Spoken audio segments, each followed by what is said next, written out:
call to order the evening session of the October 12th, 2021 Nelson County Board of Supervisors meeting. First order of business are public comments. These are matters that are not being covered by the specific hearings that are followed.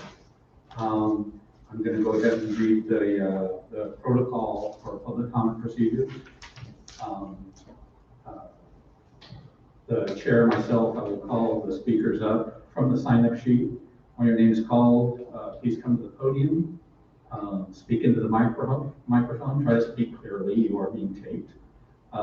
Clearly state your name and address for the record. If you're speaking on behalf of a group, please identify the group you represent. Direct your comments to the board. Once the comment period is closed, no further comments will be taken. In order to accommodate all people wishing to speak, individual speakers are asked to keep their comments to 3 minutes or less. Groups who may elect one person to speak on behalf of a group would have up to 5 minutes to speak. Additional time can be granted by the chair. I will let you know when there are 30 seconds left. And let's open the public comments. First on the list is Hunter Woodson. That was the second. Thank you. Okay. Harry Powell.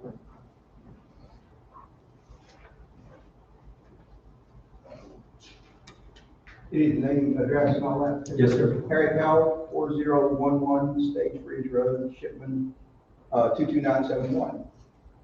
Thank you. Okay, and so what I'd like to talk about is, in general terms, the direction of the county and things I think we need to be really concerned about, and things that I see also represent an opportunity for the county as well.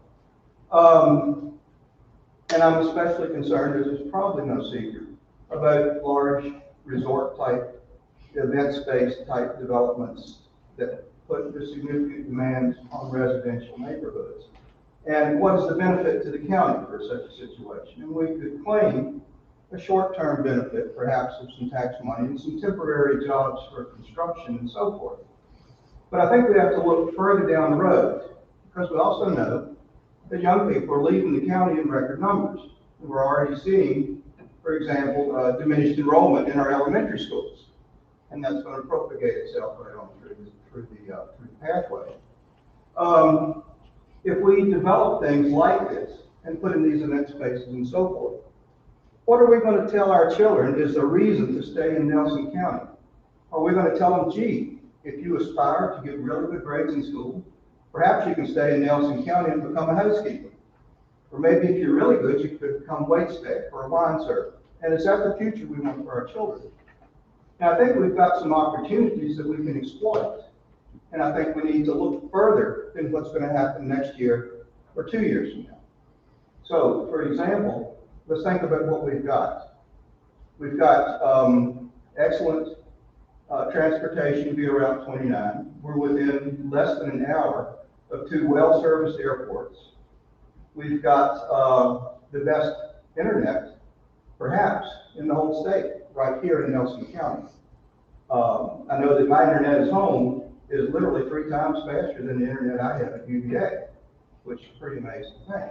So what can we do with that? And I think what we can do that would encourage children to stay in the county and to have opportunities for much, much better employment and much, much better opportunity is to encourage small, high-tech operations that require almost nothing in the way of infrastructure, either in roads or power or anything else, and can provide, need not much space, can frequently be developed in existing buildings and even houses, and can provide really strong high-tech employment, but diversified, spread throughout the county.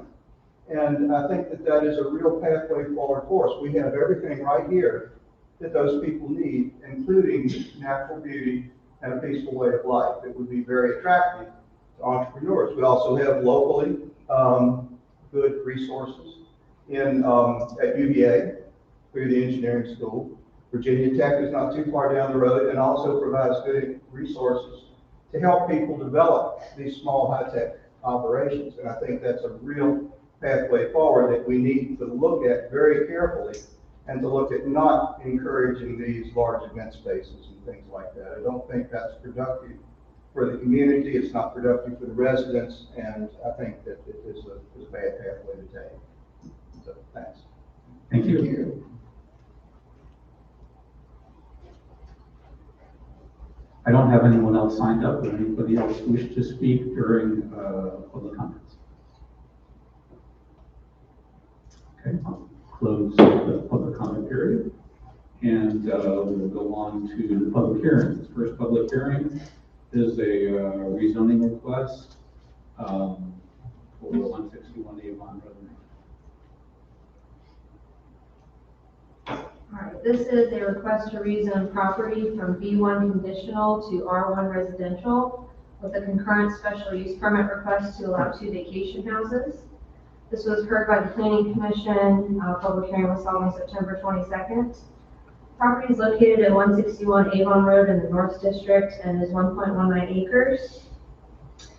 Applicant is Scott Kohler, also owned by Scott Kohler, is the LLC 161 Avon Road. The property is currently split zone. It's this little blue box here. So the yellow is going to be R1, and this little strip of B1 is a B1 conditional.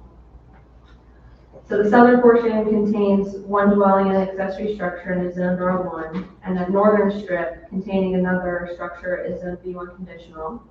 Rezoning number 98 was granted in 1988. That rezoned that northern strip to B1 with the condition that any rights and uses provided for under B1 zoning, other than those allowing operation of an auto body repair shop, are not permitted.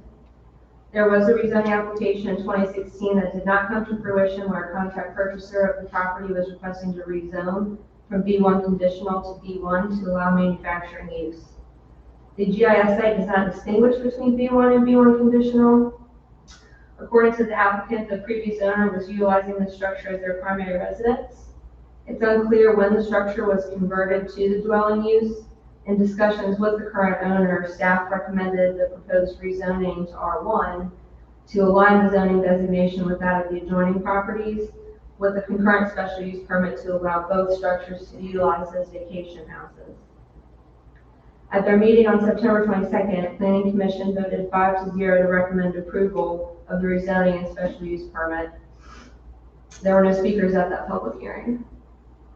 There is residential and agricultural in nature. It's located along an adjacent corridor containing commercial uses. Zoning in the vicinities R1 and A1. Also, this property up here was rezoned to A1 last year. That's not been updated on GIS, but that's the Wild Mandan Bed and Breakfast and Farm Brewery location. The property is accessed by an entrance on Avon Road. They're working with VDOT to determine what modifications would be required. If they're going to do 2 entrances, 1 for each house, or 1 entrance for both. The applicant will be required to receive a certificate of occupancy from the Building Inspections Department for the structure that was previously utilized for auto repair. That's also contingent upon review by the Health Department, who's also reviewing the system right now. Property is located in an area designated rural residential on the future land use map, which would allow low-density residential and compatible non-residential uses in rural areas where agriculture is not the predominant use. These sites are adjacent to identified development areas and adjacent to existing institutional or small-scale industrial uses. And then up there before you are both the factors for rezoning practice as well as the factors for special use permits. So for rezoning, we're going to look at good zoning practice, public necessity, general welfare and convenience. For special use permits, we're going to look at the use not changing the character and established pattern of development of the community, the use being in harmony with other permitted by right uses in the zoning district, shall not adversely affect the use of neighboring property, shall be adequately served by public or private water and sewer facilities, and it shall not result in destruction, loss, or damage of any feature determined to be of significant ecological, scenic, or historical importance. I'm available if you have any questions, and the owner applicants are here as well. Okay. Anyone on the board have questions for Go the back to petition? the other page.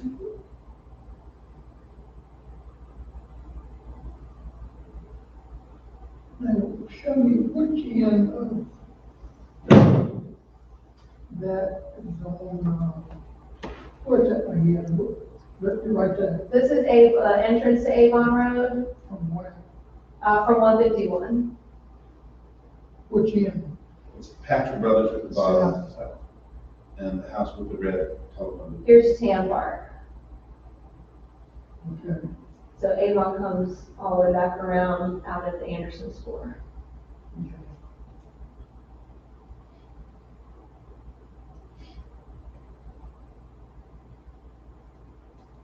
And I'll add that with this acreage, this isn't something that we could allow new dwellings on. It's because the structures are existing non-conforming structures.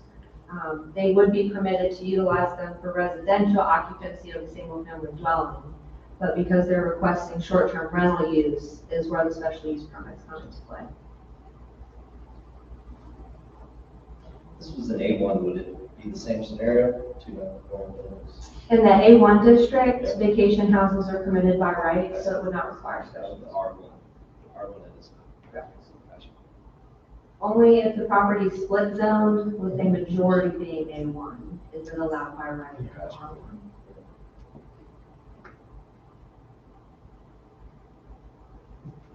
Any other questions for Ms. Bishop? The applicant's here. Did you have anything you want to add to this?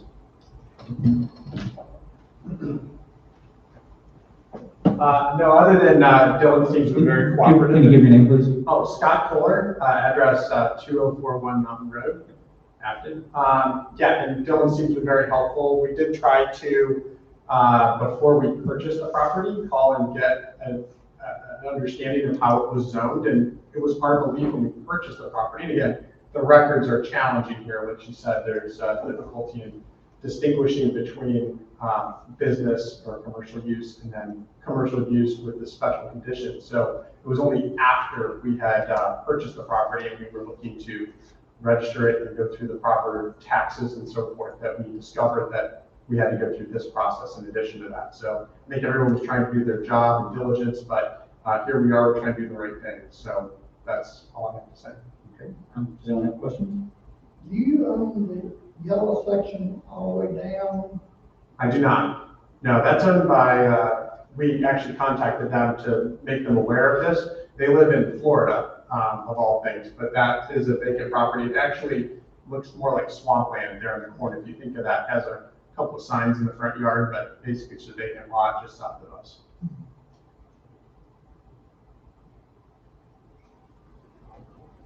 So, I live right there, I can confused. Goodman Creek, it's Okay. right across from Patrick Brothers. What's it called now? Tommy, there's a barn that's on our property as well. Okay. You know where the barn is? Yeah. Yeah, the barn's right next to there. It's actually the old barrel stave, the Christopher House stave. Factory Oh, there. and old Anderson place, years ago. That's before my time. Okay. Other questions? Thank you. Appreciate it. Okay. Okay, I will open the public hearing on rezoning and special use permit at 161 Avon Road. Anyone wish to speak at the public hearing? Yes, sir, my issue paper this afternoon. Uh, Did you have any questions? Sir, this is a public hearing on rezoning. I misunderstood. Okay, thank you. We'll close that public hearing. And what is your pleasure on this?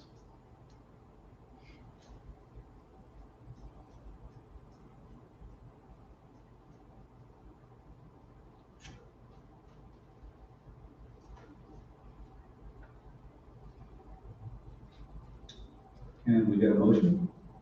Yeah, I move that we rezone from B1 conditional to R1.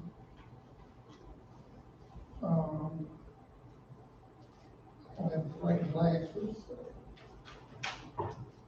A46B,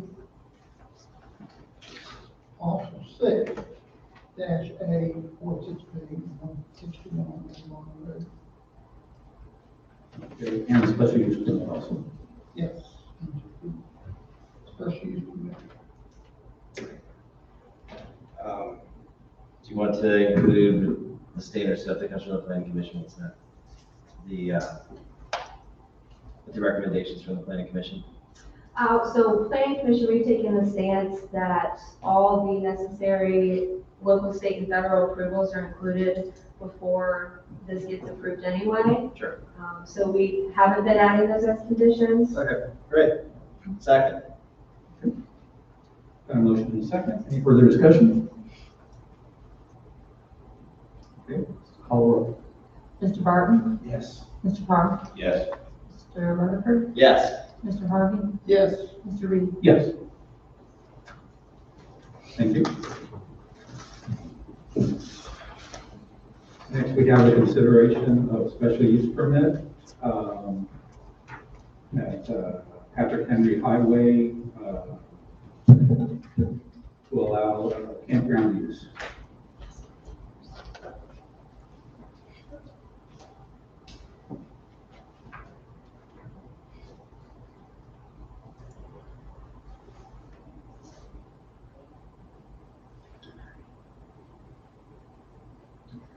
This is a request for a special use permit on property zoned A1 agriculture to allow a campground use at one site.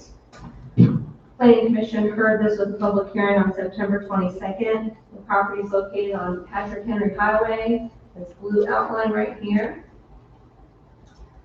The property is 2.69 acres owned by Light Years LLC, also Margaret and Daniel Mays represent that. Currently a vacant property with an active building permit for a permanent yurt that will be constructed to meet the statewide building code as a single-family dwelling. The applicants are requesting one campsite and additional yurt to be utilized for short-term rentals. The yurt is 24 feet in diameter. Ordinance requires a minimum of 2 acres per dwelling unit, therefore the property does not contain enough acreage to place the second yurt by right.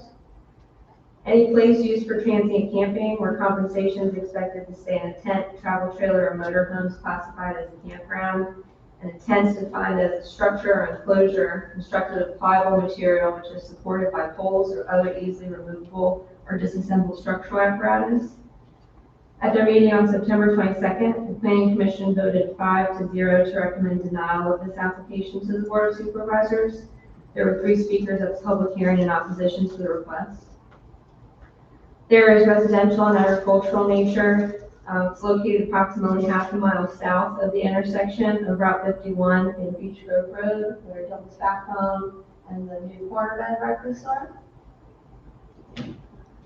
Property is proposed to be accessed by an entrance on Patrick Henry Highway. VDOT indicated the private entrance is acceptable for the proposed use. The Health Department has reviewed and approved a sewage disposal permit for 2 one-bedroom yurts. The property is located in an area designated rural and farming on the future land use map. That is the same designation that I read to you in the last application. And similarly, approval special use permits based on the factors that we previously discussed. I'll be glad to put those back up for you too. I'm here if you have any questions for me. Do you have any questions for the Bishop? You said it was unanimous denial. That's correct.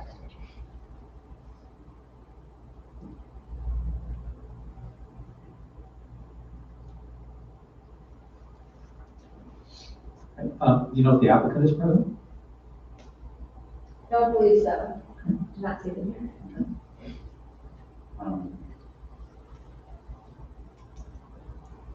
Just wanted to add some information. The surrounding properties, both north and south and across the street, are all residential. Uses, yes. Uses. Correct. Yeah, these are all He's the use, it's all residential uses. With his own name called. Correct. Okay, there's no other questions, we'll proceed to open the public hearing. Open the public hearing on special use permit number 397. First person on our sign up list is Dr. James C. Lewis.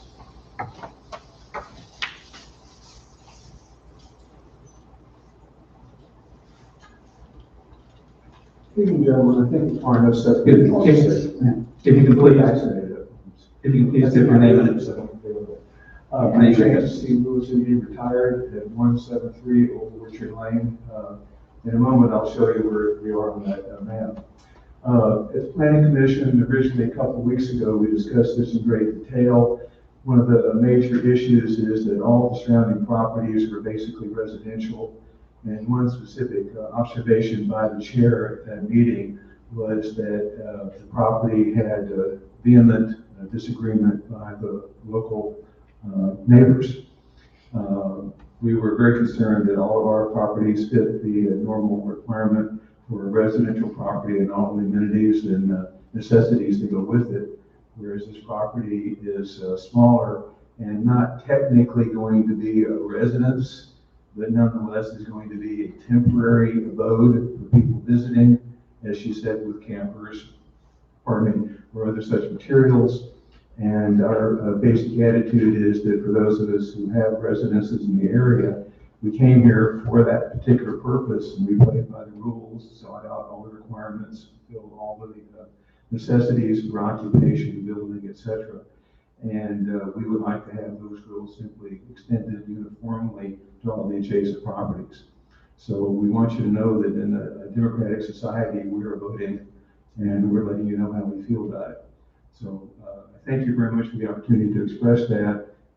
Of the 5 properties immediately south of it, 4 of us have shown up at these 2 meetings, and the other one asked us to present her opinion to the same degree. So we wish the new owners great success with their property. We just don't wish it to be commercial. And if it's going to be residential, it should follow the same rules that we did. Thank you. Thank you.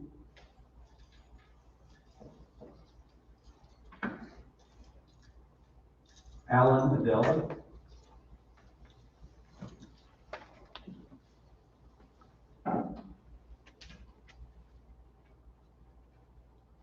Alan Adele, 6 Old Orchard Lane. Your package identifies that a camping through compensation is called a campground.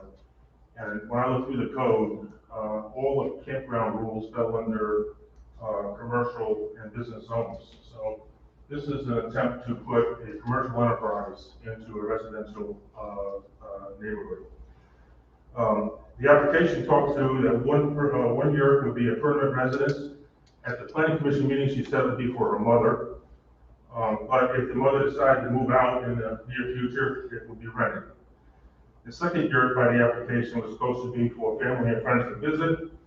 But if they didn't do that or it wasn't being used, it would be rented. She also mentioned that the second year will be temporary. I submit that a yurt with a bathroom and a bedroom and all the furniture and a kitchen is not really temporary. It's as permanent as any other, stick and board structure. So I question the temporariness of the second yurt. They're both essentially permanent. I ask you to consider what happens when the first yurt is no longer used as a permanent resident. Now we have 2 yurts that are rented and used as campgrounds. So it effectively moves into a 2-site campground and not a single-use residence with a second yurt. I submitted 2 overlapping concerns. One is that the acreage is 2.6. They're trying to put 2 structures on it. And this campground special use permit follows the property, not the owners. And nothing prevents the current owners or the future owners to use this property as a 2-site rental property or worse, a 2-site campground. If approved, the special use permit enables the owners to turn the property into a commercial enterprise in an agricultural and residential zone that is in close proximity to established single-family homes. I ask that you review this application, understanding things change, and it's easy to imagine this site can very quickly and legally evolve to a two-site Airbnb campground, which is something far beyond what is proposed. It certainly will not be in harmony with a single home neighborhood. The planning commission unanimously recommended denying this application. Let's be upfront in preventing a commercial enterprise from being established in an agricultural residential zone pretending to be a residence. I ask the board of supervisors to deny the special use application. Thank you. Thank you. That's all the people I have on the list. Is anyone else present wish to speak? Please come forward.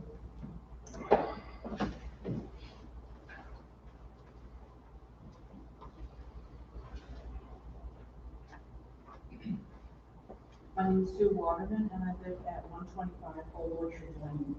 And in addition to what my neighbors have said, I would just ask the board to basically enforce your own zoning laws and deny permission for two structures on a 2-acre piece of property. There was an attempt made to distinguish the two yurts, and one of them was somehow smaller or different from the other one. But the fact of the matter is they're both the same size. They both have kitchens, they both have sewage hookups, they have water hookups. There's nothing different about them. They want to put two structures on 2 acres of ground, and it's simply, as far as I understand it, against the zoning laws. So I'm just asking you, basically, to enforce your own rules. And to take note that the neighbors are very much against this. You know, we came here for quiet, for open air, to get away from, development or whatever, and to put basically what would be a kind of party venue next to our property is just not really why we came here. And I would strongly urge that the Board of Supervisors consider permanent residents, their quality of life, over and above investors that come here from outside the county to make money. We are investing our lives, they're investing their money. And which one is more important? Thank you. Thank you.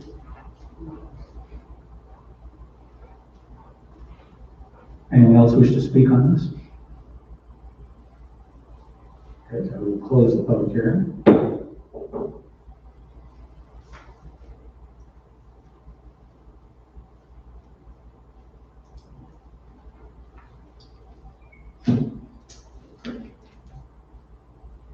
Supervisors, what is your pleasure? Pass it by. We didn't do anything. So we want to deny it. Do we want to deny it or just drop it? Deny it. Okay. Yeah. So,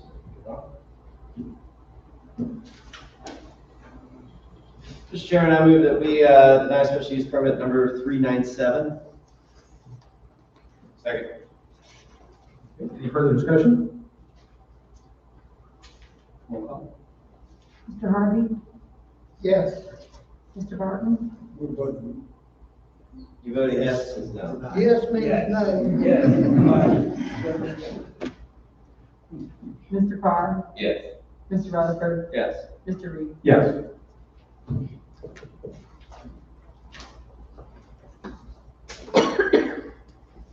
Next, we have a special use permit. 7995 Thomas Nelson Highway, Williamstown, Brewery. I think we can just skip the presentation. Knock this out. We're requiring beer first. It'll be a little while, it's still permanent.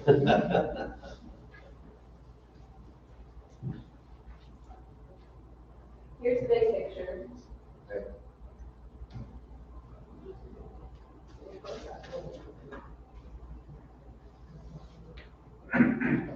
right, this is a request for a special use permit on properties in a B1 business to allow brewing use in an existing structure located at 7995 Thomas Nelson Highway in the East District. The property is 1.2 acres, owned by J. Crystal Harris, leased by Dave Holmes, and be the microbrewery operator. The existing structure was previously utilized as a church, the well. The applicant is leasing the property, proposing to operate a microbrewery where small batches of craft beer will be brewed and served for on-site consumption. The applicant is not proposing to manufacture beer for distribution. Hours of operation are proposed for weekends only.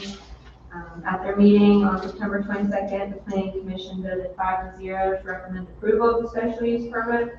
There were no speakers at the hearing. It's located along Route 29 in Livingston, zoning vicinities A1, B1, and M1.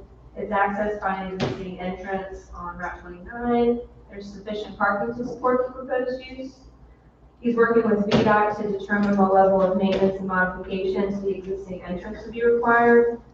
And is also working with the health department on the status of current system. Property is located in an area designated light industrial and mixed commercial. Again, same deal, factors for special use permit approval apply. If you have any questions, let me know. Mr. Holm is here as well, too. That's the building that's just south of. Kurt's Auto. It's next to the EMS. Yeah. South of.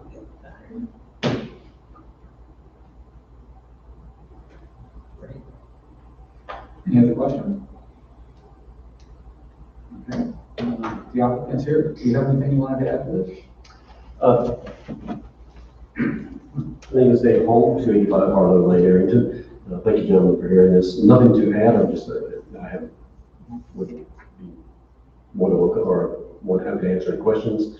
This is a small neighborhood type craft brewery. We're not going to change the footprint, what's already there. We're just repurposing the buildings, been vacant for a while. Great. We're excited.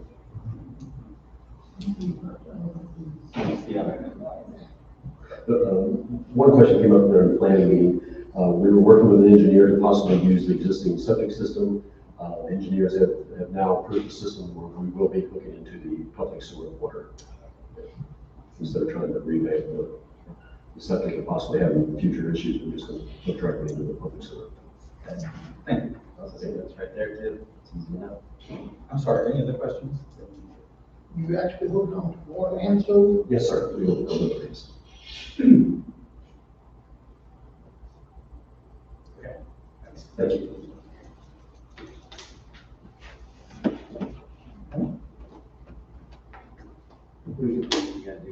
Oh, I'm sorry, public hearing, thank you. Open the public hearing on special use permit, 7925 Highway. Anyone wish to speak at the public? Okay, close the public hearing. And go backwards. Great. So the press can hear me. I am excited to make this motion to approve special use permit number 398 to be the first microbrewery, as far as I know, official one, in Livingston. So this is exciting news and my great time to see some of that move over to this side and hopefully relieve the 151 corridor. So it's a motion to approve, Mr. Chairman, as presented. Second. Okay. Any further questions? Mr. Harvey? Yes. Mr. Barton? Yes. Mr. Carr? Yes. Mr. Rutherford? Yes. Mr. Reed? Yes.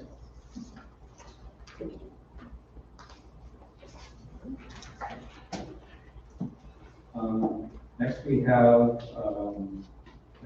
rezoning consideration, R2 to B1 at 740 Front Street Low.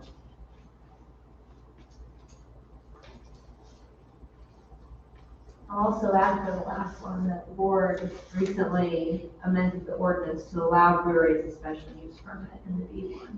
So that's how that application is. Thank you. This is a request to rezone property from R2 residential to B1 business to align the zoning designation of the property with its use. It's located at 740 Front Street in the East District. It's less than an acre. It's owned by Jillian McClellan and Sarah Holman. It contains an existing structure. It was built in 1950, currently utilized as a garage, as office space, and for storage.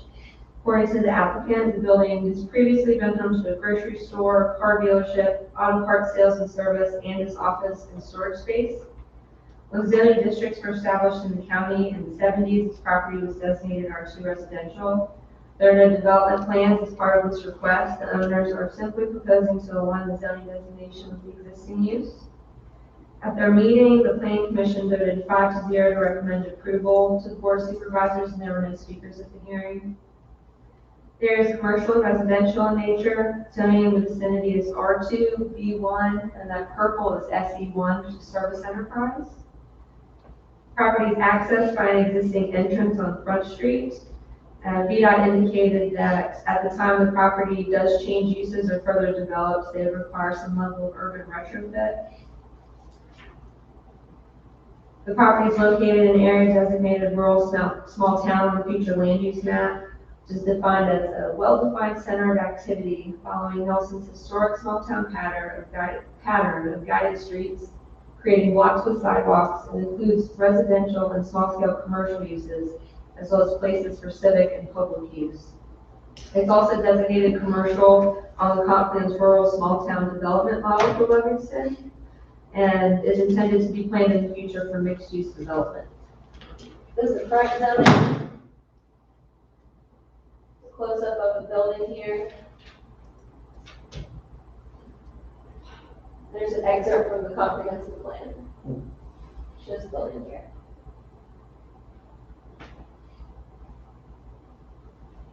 Do you have any questions for me? Okay, thank you. If the applicant would like to speak.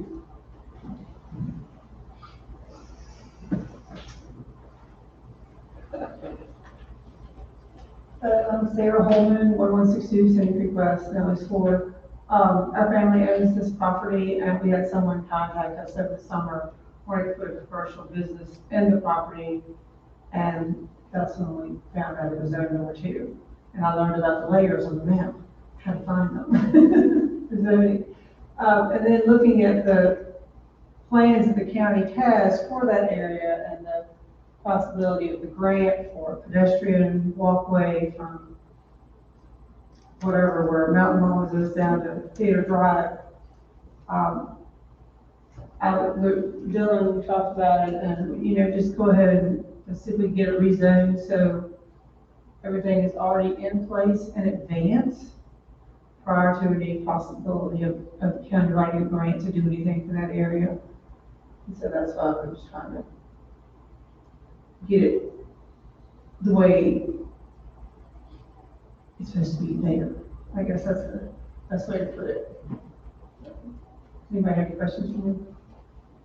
Try and get a little organized. Okay, thank you. No questions, thank you.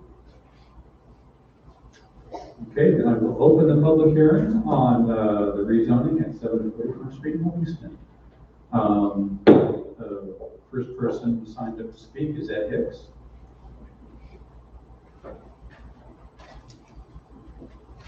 I'm Ed Hicks at 711 Front Street. I'm not opposed to it being in business. I was surprised when I got this letter in the mail saying that it needed to be home from resident to business. Because I've lived here since '86 and there's always been a business in there of some sort. After Hoover's, garage left, there was other stuff in there, clothing store, different stuff. I was just wondering what kind of business was coming in. This was one thing I was wondering. And I think to have a business, which I know it's never been, don't you have to have a bathroom and sewage and all that in that business, in that building? It's never had it. It's always been rented out. There's no sewage or water to that building. I know they ran a hose under the road through the creek and come up through it to get us some water from the well across the street. But, it's got to be brought up to date with bathrooms, sewage, and all that to provide proper rental. Like I said, I'm not opposed to business, but it has to be brought up to code. Somebody's got to oversee that. And I guess they already got it remodeled, it's already fixed up for the business, whatever's coming in there, prior to even getting rezoned. They put new windows, new doors, everything in it. So that was permitted anyway, but like I said, I'm not opposed to business coming in. I'm just saying it needs to be brought up to code with water and sewage in there. They always said they went across the street, used the bathroom all the years I lived here, but that bathroom doesn't even work anymore. So that's all I have. Thank you. Anyone else present wish to speak on this? Okay, I will then close the public hearing. All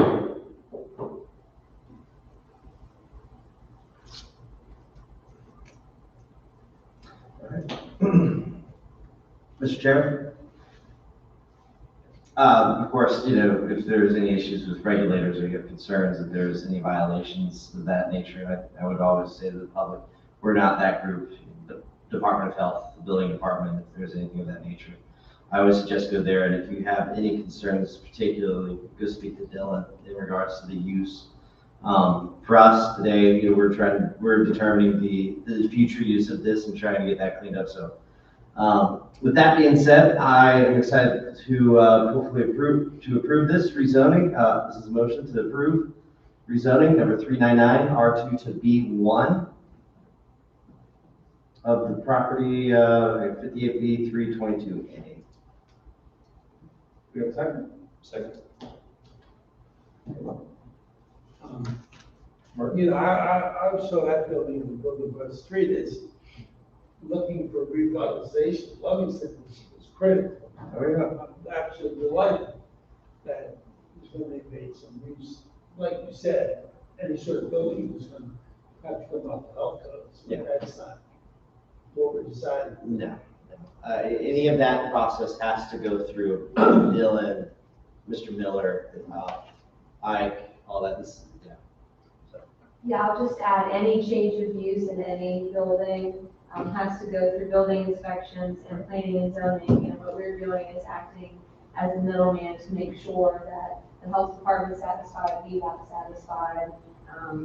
And that's part of your business license too. Those are items that need to get checked off. All these years, it's always been business in there, it's never had that money on water. So how do they get about that? Always, I've been here. It's amazing. I mean, Hoover, you mentioned Hoover and everyone else is back and forth.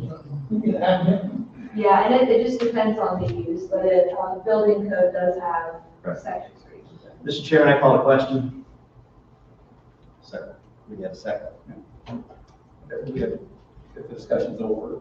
It is now. It is now. Okay, Mr. Harvey? Yes. Mr. Martin? Yeah. Mr. Carr? Yes. Mr. Rutherford? Yes. And Mr. Reed? Yes.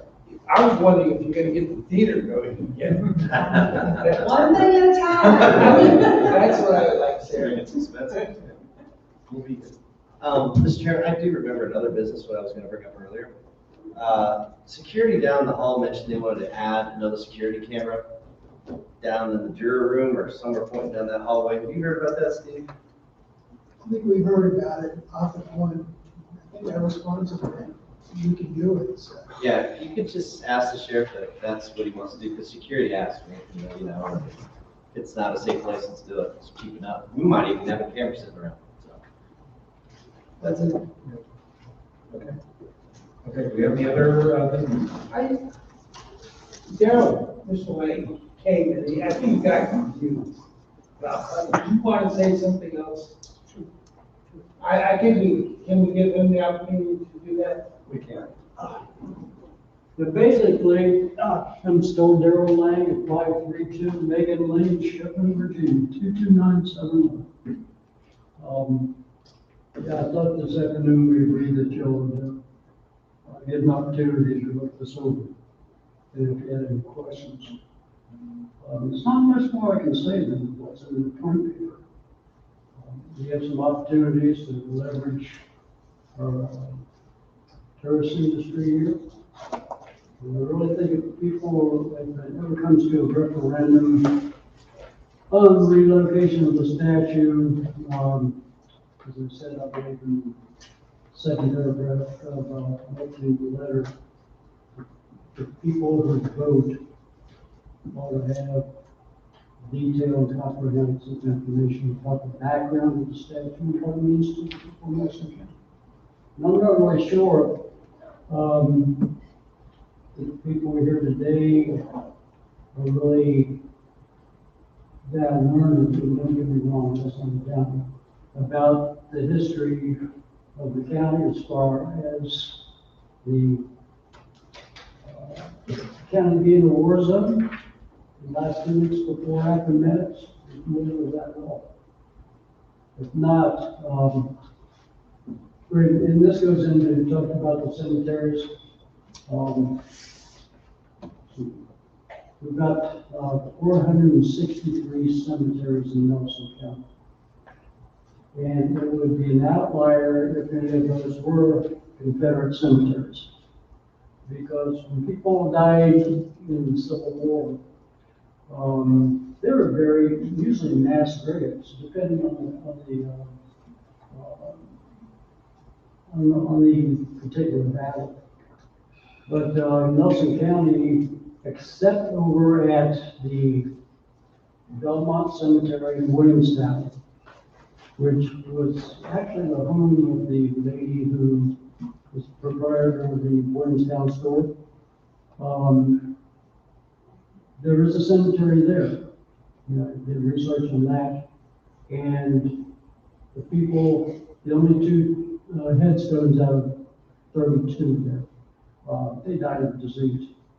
And let me regress a little bit. Yeah, you have 30 seconds. Pardon me? You have 30 seconds. Okay. In the Civil War, you're probably familiar with the old, we had 620,000 deaths in the Civil War. Well, that's what they call the Fox Livermore numbers. That was in the 1890s. As of 12 years ago, it's been established we have 750,000 people who died in the Civil War. 2/3 of whom died of disease.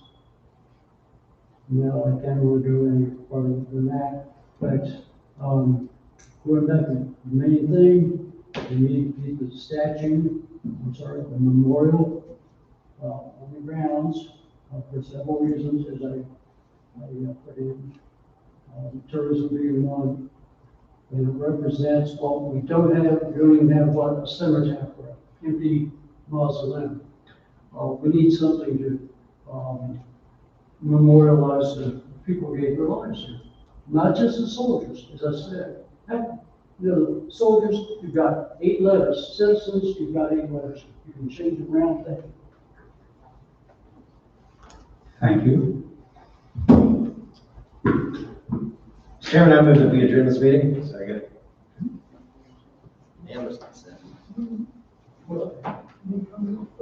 All right. Mr. Delaney, Do you have comments? Did you want? No, I thought we least discussed it. we hadn't had a chance to even see your stuff yet. I read your stuff, I didn't have any questions. Thank you, though, it was well written. Yeah. Yeah, I read it.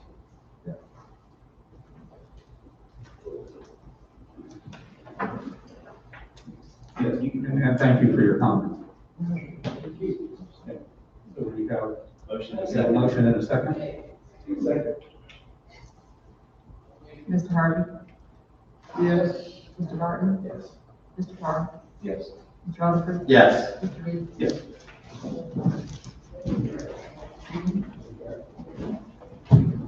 I see you guys. You can eat.